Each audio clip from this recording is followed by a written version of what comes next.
राधे राधे, जय श्री कृष्ण। मैं हूँ दीपिका। आपको मैं बता रही चौमासा में क्या करना चाहिए, क्या नहीं करना चाहिए।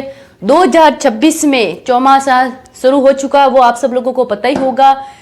और प्रारंभ 25 जुलाई को हो गया है और ये 2026 में आषाढ़ शुक्ल को दिवसीय एकादशी और समाप्ति तारीख है 20 और 21 तारीख को ये कार्तिक शुक्ल एकादशी देवउठनी एकादशी को ये समाप्त हो जाएगा। वर्षा ऋतु मानसून के इन 4 महीनों के दौरान कीट पतंगों और सूक्ष्म जीव जंतुओं की उत्पत्ति अत्यधिक होती है। इसलिए अहिंसा और स्वास्थ्य की दृष्टि से सनातन जैन परंपराओं के इस दौरान विशेष नियमों का पालन हमें करना चाहिए। आप लोगों को पता ही हो चौमासा में क्या करना चाहिए। जो लोग चौमासा का पूरा नियम पालते हैं और हमें पालना भी चाहिए। चौमासा में भोजन कब और क्या करना चाहिए। चौमासा सूर्योदय से सूर्यास्त के 20 भोजन दिन में, चौमासा में केवल दिन के समय ही भोजन करना चाहिए। जैन परंपराओं में इसे जयविहार नियम कहा जाता है। संध्या के काल के बाद रात्रि के दिन भोजन नहीं करना चाहिए। दोपहर का भोजन एकासना बियासना समास्ते भोजन सूर्योदय के कम से कम 48 मिनट और सूर्यास्त से पहले सूर्य समाप्त हो लेना चाहिए। उबला हुआ गर्म पानी ही हमें पीना चाहिए। इस मौसम में पानी में सूक्ष्म जीव तेजी से पनपते हैं, इसलिए उबालकर ठंडा किया हुआ पानी पीना स्वास्थ्य के लिए बहुत ही अच्छा होता है।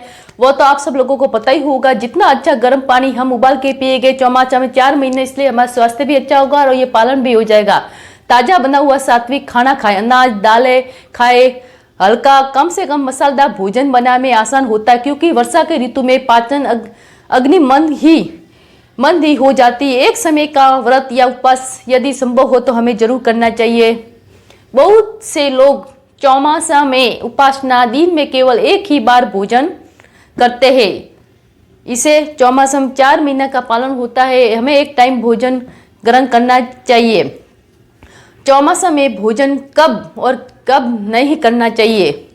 सूर्यास्त के बाद भोजन वर्जित है। सूर्यास्त के बाद चौमासा में भोजन नहीं करना चाहिए। रात के समय बिल्कुल भी भोजन न करें। रात में सूक्ष्म जीव वातावरण और भोजन में आसानी से मिल जाते हैं, जिससे हिंसा का दोष लगता है और पेट की बीमारियां होती है। इसलिए जितना जल्दी हो सके 7 बजे से पहले हमें भोजन ग्रहण करना चाहिए। हरी सब्जियां और पत्तेदार साग का त्याग।